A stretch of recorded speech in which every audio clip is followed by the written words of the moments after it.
जय हिंद दोस्तों, आप सभी को स्वागत है एम टू सक्सेस 98 पर। आज एनालॉजी और अल्फ़ाबेटा सीरीज़ ख़त्म होने के बाद स्टार्ट कर रहे हैं कोडिंग और डिकोडिंग, जो कि रीजनिंग का तीसरा चैप्टर है। पिछला जो क्लास हम कंप्लीट कर चुके हैं उसका प्लेलिस्ट हमारे चैनल में एडेड है। और क्लास स्टार्ट करने से पहले हमको बोल दो, हमारे चैनल को सब्सक्राइब करिए। कोई भी अगर क्लासेस रिगार्डिंग क्लास कोई पहले नोटिस आता है तो आपके पास पहुंच सके और आप हमारे क्लास को देख सको। तो चलिए स्टार्ट करते हैं कोडिंग और डिकोडिंग। कोडिंग और डिकोडिंग में हम जो एनालॉजी और अल्फ़ाबेटा सीरीज में जो ट्रिक्स बताए थे, 4 ट्रिक्स जो बोले थे, उसी के अकॉर्डिंगली हम स्टार्ट करेंगे। वही पहला हमारा मकसद है कि कोडिंग डिकोडिंग स्टार्ट करने का, क्योंकि आप एनालॉजी, अल्फ़ाबेट लेटर सीरीज,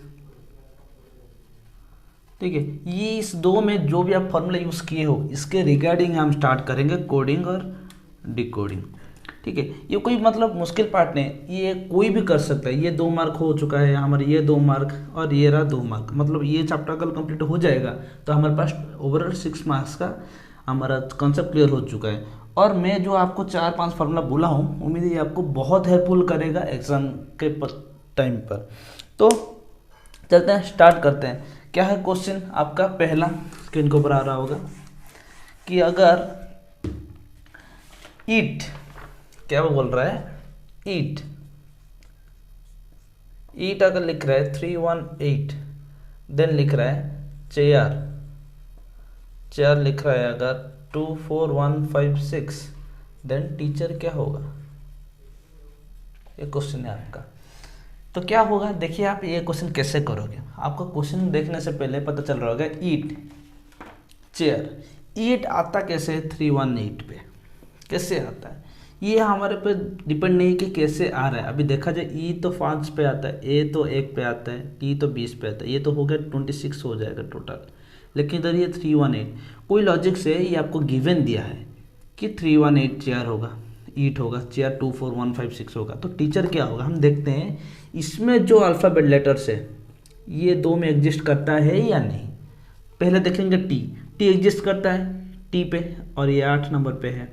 तो ई भी एग्जिस्ट करता है, ये जो 3 नंबर पे, ए 1 नंबर पर, सी होता है 2 नंबर पर, एच होता है हमारा कितना 4 नंबर पर, ई और आर, ई होता है फिर से 3, आर होता है हमारा 6 नंबर पर। इसी टाइप का क्वेश्चन आता है कि आपको कोई भी एक क्या देगा, वर्ड दे देगा, उसका एक कोड दे देगा और आपको क्वेश्चन पूछ के उसका डिकोड करने बोलेगा।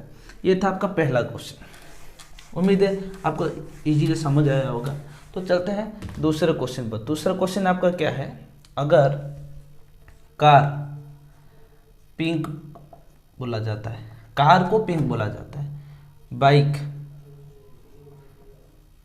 ब्लू बोला जाता है, देन साइकिल को ब्लैक बोला जाता है, ठीक, देन एरोप्लेन को येलो बोला जाता है। तो आपको क्वेश्चन में पूछ रहा है ये कि आसमान में उड़ता क्या है, आसमान में क्या उड़ता है। अब देख के बोल सकते हो एरोप्लेन उड़ता है, लेकिन आपका ऑप्शन में क्या दिया है, pink, yellow, black and blue. तो आपका एरोप्लेन कौन सा कलर में डिपेंडेंट है, येलो कलर पे। तो यहाँ पे आसमान में क्या उड़ता है, येलो उड़ता है। ठीक है, उम्मीद है आपको समझ आया होगा। कोडिंग डिकोडिंग कोई मुश्किल पार्ट नहीं है, मैं आपको बार बार बोल रहा हूँ। हम एनटीपीसी ग्रुप डी सिलेबस के अकॉर्डिंगली चल रहे हैं। चैप्टर वाइज पहला चैप्टर हमारा एनालॉजी, दूसरा चैप्टर अल्फ़ाबेट लेटर सीरीज और तीसरा चैप्टर कोडिंग डिकोडिंग हम स्टार्ट कर चुके हैं। तो सिलेबस के हिसाब से हम चल रहे हैं और आप टीट बाय टीट अभी तक हम 6 मार्क, ये चैप्टर कंप्लीट होके आपके पास 6 मार्क का पॉइंट आपके पास रह जाएगा, जो आप एग्जाम में जाओ और बस मैं बोला गया ट्रिक को और क्वेश्चन को देख कर अपना करंट सिचुएशन यूज करके आप 6 मार्क अपने झोली में डालो, बस इतना ही और कुछ नहीं। उम्मीद है आपको मोटिवेट भी मिल रहा होगा और क्लास भी अच्छा लग रहा होगा। चलते हैं तीसरे क्वेश्चन पर। तीसरा क्वेश्चन क्या है, कैट, कैट अगर 12 पे होता है, देन मैन, ये कैसा होगा, ये कितना नंबर पे आएगा। अगर कैट 12 नंबर पे होता है, देन मैन कितना नंबर पर आएगा, क्या होगा इसमें। देखिए कि कैट कैसे 12 पे होता है। अभी पहला जो क्वेश्चन किए थे उसमें भी एक क्या दिए थे कि लॉजिक दिया था, भी इसमें भी पूछ रहा है उस तरह। लेकिन इसमें हमको क्या देखना पड़ेगा कि ये 3 मिलके 12 कैसे होता है। क्योंकि पिछले क्वेश्चन में हमारा 26 शायद हो रहा था, 26 मेन को लेके ये ईट था, ईट को लेके हो ही नहीं सकता। हो सकता है क्या? नहीं हो सकता। लेकिन वो एक गिवन आपका लॉजिक था, डाटा था, लेकिन इसमें आपको 12 दे रहा है। कैसे 12 होगा? देखिए सी कितने नंबर पे आते हैं आपका A to Z की अल्फ़ाबेट सीरीज में सी कितने नंबर पे आता है? सी आता है 3 नंबर पर, ए आता है 1 नंबर पर, टी कितने नंबर पे आता है? टी आता है 20 नंबर पर। ये सब आपको दिमाग में रखना पड़ेगा।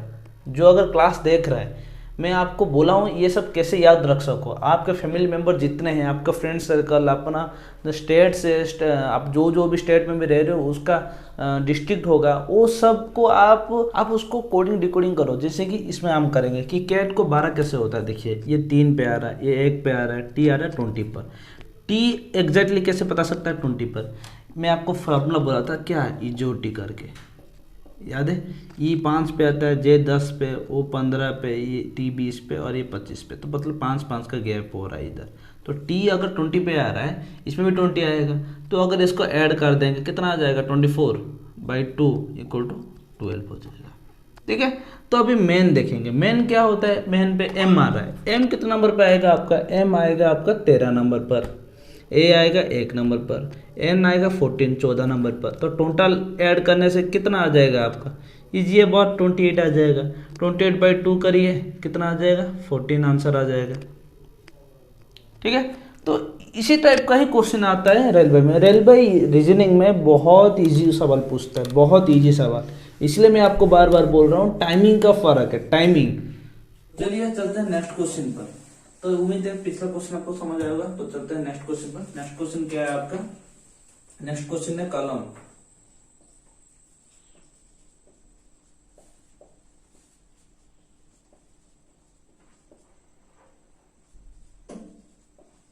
तो क्वेश्चन आपका स्क्रीन के ऊपर भी दिख रहा होगा कि क्वेश्चन है कॉलम 198327 पे कोडेड है। तो कॉमन किस तरह कोडेड है? मैं आपको पहले भी बोला हूं कि अगर इस तरह का कोई क्वेश्चन देता है तो आप देखो जो भी क्वेश्चन का डिकोड करने बोला है उसका जो भी कॉमन लैंग्वेज है, कॉमन अल्फाबेट जैसे CMON इधर एग्जिस्ट कर रहा है कि नहीं? हाँ कर रहा है। तो उस हिसाब से इसका क्वेश्चन क्या आ जाएगा कि C का 1, O का 9, M का आ जाएगा इधर 2, डबल 2 क्योंकि डबल M है, O का फिर आ जाएगा 9, देन N का आ जाएगा 7। ये हो जाएगा कॉमन का आंसर। ठीक है, तो चलते हैं नेक्स्ट क्वेश्चन पर। कि नेक्स्ट क्वेश्चन आपका स्क्रीन के ऊपर आ रहा होगा कि क्वेश्चन है अगर चेयर को हम लिख सकते हैं अगर चेयर को लिख सकते हैं EGCHT पर, तो CTFHB को कैसे लिख सकते हैं?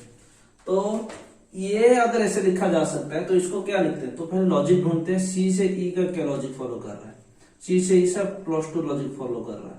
फिर G के बाद H आता है, इधर H से G जा रहा है, तो मतलब इधर से -1 हो रहा है। तो फिर से ये पे +2 हो रहा है। तो ये कहीं ना कहीं +2 -1 +2 -1 एंड +2 का फॉलो कर रहा है। तो इसका आंसर क्या हो जाएगा? C का क्या होगा? E हो जाएगा।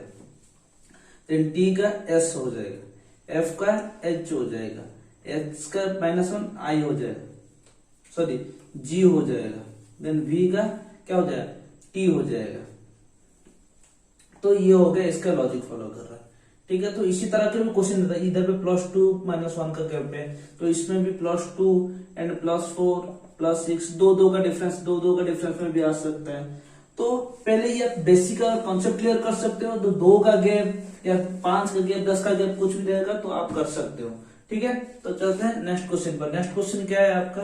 नेक्स्ट क्वेश्चन है अगर 31523 को काव लिखा जाता है, देन 312153111 को क्लॉक लिखा जा रहा है, देन क्या लिखा होगा? देन 1497820 को क्या लिखा होगा? आपको क्वेश्चन भी है कि क्वेश्चन में 31523 को काव लिखा जा रहा है, 312153111 को क्लॉक लिखा जा रहा है। तो इसका लॉजिक क्या फॉलो कर रहा है? देखते हैं। COW दिया है। पहले आप सिंपल से देखो इसका क्या कोडिंग डिकोडिंग होगा। C का कितना हो जाएगा? 3 हो जाएगा। O का कितना हो जाएगा? 15 हो जाएगा। W का कितना हो जाएगा? 23 हो जाएगा। आप समझ रहे हो कि ये फटाफट कैसे हो रहा है? फटाफट इसलिए हो रहा है, पिछले 2 क्लास में मैं आपको लॉजिक में बोला था कि A to Z तक का क्या लॉजिक फॉलो करेगा, R कितना नंबर पे आएगा, H कितना नंबर पे आएगा, तो इसीलिए हो रहा है। तो ये कहीं ना कहीं लग रहा है कि 3 1 5 2 3, इधर भी 3 1 5 2 3 है, तो इसका मतलब ये जो काव लिखा है वर्ड का, उसका कोडिंग ये है, तो कहीं ना कहीं क्लॉक का भी ये होगा, क्योंकि ये 2 लॉजिक फॉलो कर रहा है। तो हम देखेंगे ये क्या कर रहा है। तो पहले आपको यहाँ पे पकड़ना पड़ेगा, 1 लोग है या 14 लोग है। ए पे देखा जाए तो आपको ऑप्शन में ए भी है, तो ए भी हो सकता है, लेकिन ए तो ये हो जाएगा, उसका पूरा है APPLE है। एप्पल तो कितना पे आता है, वो आता है अगर 15 पे, ये 16 पे आएगा पी, तो यहाँ पे तो 16 है नहीं, तो इसी से आप क्या लोगे, डायरेक्ट 14 लोगे। 14 क्या हो जाएगा, N हो जाएगा, 9 क्या हो जाएगा, I हो जाएगा, H क्या हो जाएगा, G हो जाएगा, देन 8 क्या हो जाएगा, H, देन 20 क्या हो जाएगा, T हो जाएगा। ये हो गया 9। तो आप अगर ये क्वेश्चन दे रहे हैं, पहले आप ये 3 लोगे या 15 लिया, ये मत सोचो, ये जो दिया है उसको पहले कोड से डिकोड कर लो। मेरा आ गया 3 काव को अगर डिकोड कर रहा हूं मैं, 3 15 23 आ गया, इधर 3 15 23 है, कहीं ना कहीं काव का ही इधर 3 15 23 के हिसाब से है। ठीक है, चलते हैं नेक्स्ट क्वेश्चन पे। तो नेक्स्ट क्वेश्चन दे, रमन 5 दे रहा है, देन प्रशांत 8 दे रहा है, देन ये क्या होगा। ये क्वेश्चन पे आपको बहुत इजीली हो सकता है अगर आप अच्छे से इसको याद करोगे और क्वेश्चन अच्छे से पढ़ोगे। तो क्या इसमें से 5 कैसे आ रहा है, इसमें से 8 कैसे आ रहा है, तो ये 2 लॉजिक पकड़ लिए, तो इसमें से क्या आएगा आपको पता चल जाएगा। कि आप कैसे पता करोगे, देखो अगर हर एक लेटर का हम उसका पोजीशन देखने लगे तो क्या हो जाएगा, इसका 18 हो जाएगा, ए का 1 हो जाएगा, एम का 13 हो जाएगा, ये सब ऐड करके 5 निकलने बहुत टाइम लगेगा, कम से कम 1 to 2 मिनट आपको वेस्ट हो जाएगा। तो सीधा सा गिनिए ना, इधर 3 इधर 2, ये 5 का लेटर है, इधर 3 या 3 और 2 है, इधर 8 का लेटर है, तो इधर 3 और 3, ये डायरेक्ट आ जाएगा 6। ऑप्शन देखिए, ऑप्शन डालिए।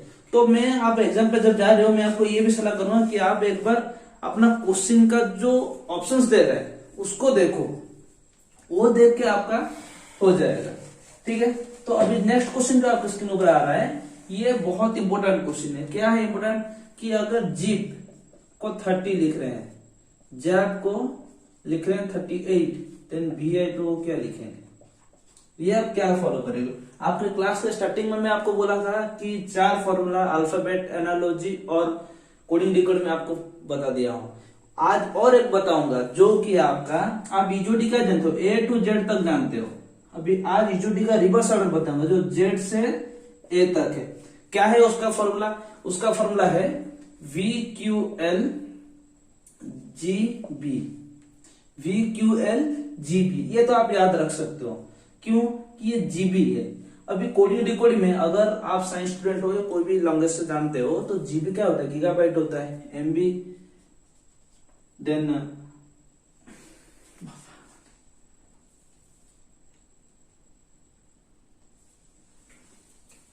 तो आप जानते हो कि जीबी होता है, तो जीबी को आप गीगाबाइट हिसाब से वो याद रख सकते हो, जैसे कि आप इजोटी को याद किए थे, तो इस हिसाब से इसको भी आपको याद रखना पड़ेगा। तो ये फॉर्मूला मैं आपको इसलिए बोल रहा हूं कि कोडिंग डिकोडिंग में उल्टा से भी पूछ लेता है। तो जैसे कि इधर आपको जानने के लिए मैं इधर लिख लूंगा,